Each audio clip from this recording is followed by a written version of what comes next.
Hello. In this new video lecture, we're going to talk about communications. Communications in embedded systems are extremely fundamental. Communications are essential in cyber-physical systems. You want to interface yourself with a sensor and propagate the information to upper-level infrastructure.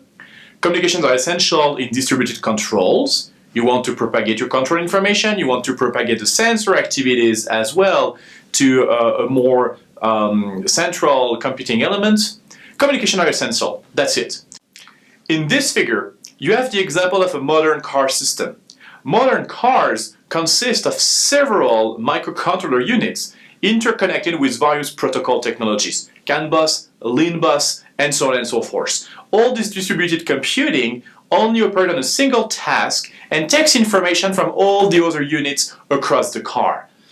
In order to implement communication in the system, several protocols do exist.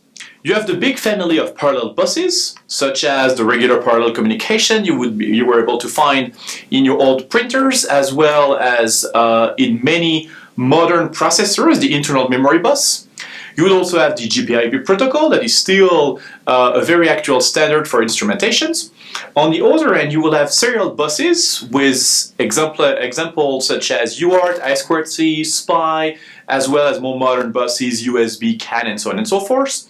And last but not least, all sorts of network-level communications, Ethernet, TCP/IP, and even higher levels in the OC protocol.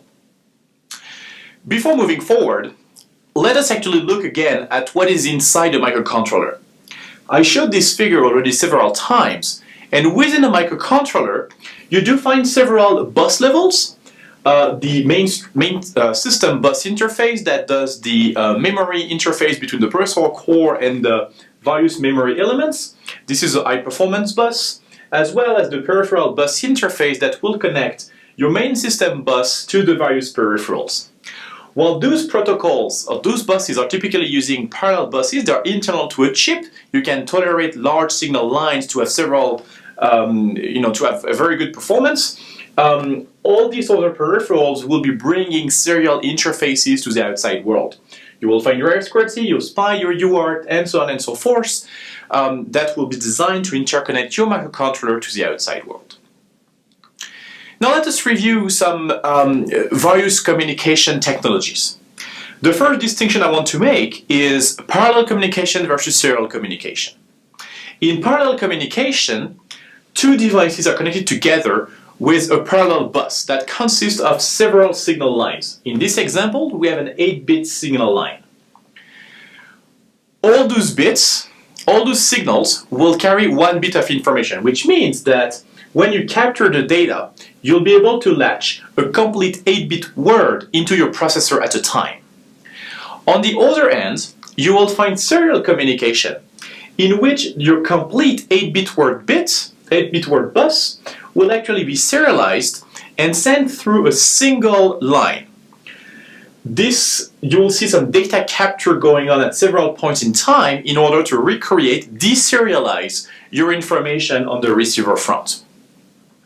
Parallel communication versus serial communication do bring several pros and cons. As you can imagine, you will get a much larger bandwidth on the parallel bus at the drawback of having more signal lines.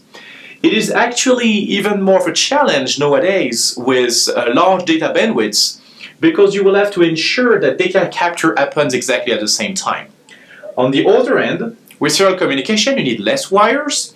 You will be able to use very high-speed transceivers, providing today significant bandwidth capabilities as well. Another distinction I would like to make is the difference between asynchronous and synchronous communications. In asynchronous communications, your serial data is sent using fixed time intervals. After a given time interval, you will change the information that you send. You will basically transmit the next bit of information, and you'll keep doing that using these fixed intervals. On the receiver front, you will have to resynchronize your receiver clock in order to recapture and latch properly the various informations based on these time intervals.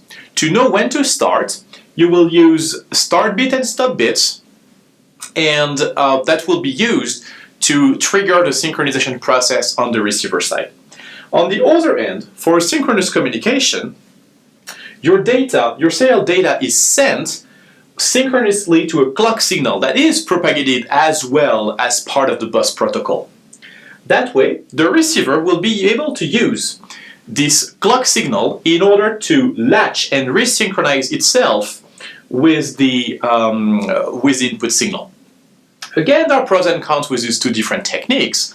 The main advantage of a synchronous communication is that you will be able to achieve higher frequency rates. The main reason being that you don't have to put your receiver back in phase with the sender. So you'll be able to achieve larger data transfers.